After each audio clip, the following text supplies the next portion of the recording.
दोस्त हो, तुमची सखी सिंड्रेला नवीन वर्षाच्या सुरुवातीला पुन्हा एकदा तुमचं स्वागत करीत आहे स्नेहबंध उपक्रमात.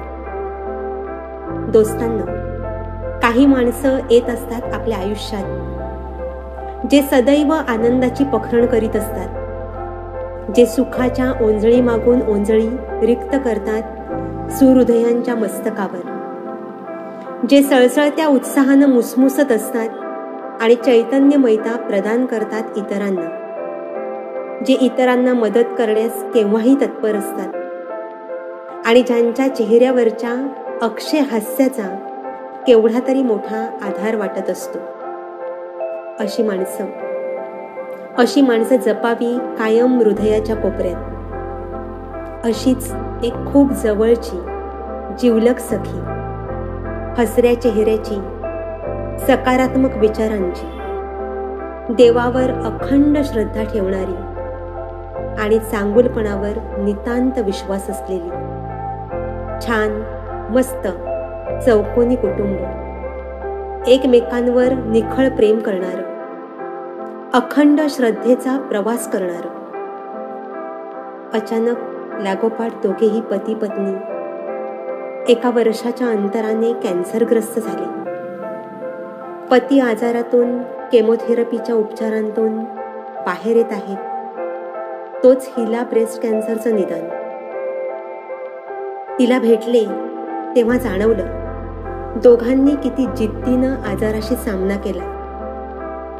चापून चोपून साडी नेसून लांब लचक वेणीवर गजरा माळणारी माझी सखी जेव्हा डोक्यावर स्कार्फ बांधून हसत मुखानं सामोरी आली, तेव्हा कळालं आयुष्यावर, जगण्यावर भरभरून प्रेम करणारी माणसं आहेत. आजारपणाचा, वेदनेचा, उपचारांच्या खर्चाचा कसलाही बाऊ न करता शांतपणे आलेल्या आजाररूपी संकटाला सामोरं जाणं म्हणजे जीवन जगणं. श्रद्धेचा, विश्वासाचा हाच तर खरा पाया. आयुष्याला कणखरपणे उत्तर देणाऱ्या सगळ्याच जिवलगांना आज गुरु ठाकूर यांची ही कविता समर्पित. पाय असावे जमिनीवरती कवेत अंबर घेताना, हसू असावे ओठांवरती काळीज काढून देताना, संकटासही ठणकावूनी सांगावे ये आता बेहत्तर, नजर रोखुनी नजरेमध्ये आयुष्याला द्यावे उत्तर. असे जगावे छाताडावर आव्हानांचे लावून अत्तर, नजर रोखुनी नजरेमध्ये आयुष्याला द्यावे उत्तर. नको गुलामी नक्षत्रांची भीती आंधळी ताऱ्यांची, आयुष्याला भिडता नाही चैन करावी स्वप्नांची. असे दांडगी इच्छा ज्याची मार्ग तयाला मिळती सत्तर, नजर रोखुनी नजरेमध्ये आयुष्याला द्यावे उत्तर.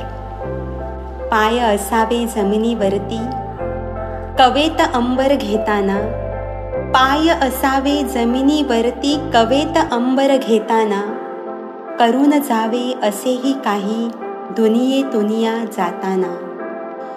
गहिवर यावा जगास साऱ्या निरोप शेवटी घेताना, गहिवर यावा जगास साऱ्या निरोप शेवटी घेताना. कठोर स्वर हा त्या काळाचाही क्षणभर व्हावा कातर कातर, नजर रोखुनी नजरेमध्ये आयुष्याला द्यावे उत्तर.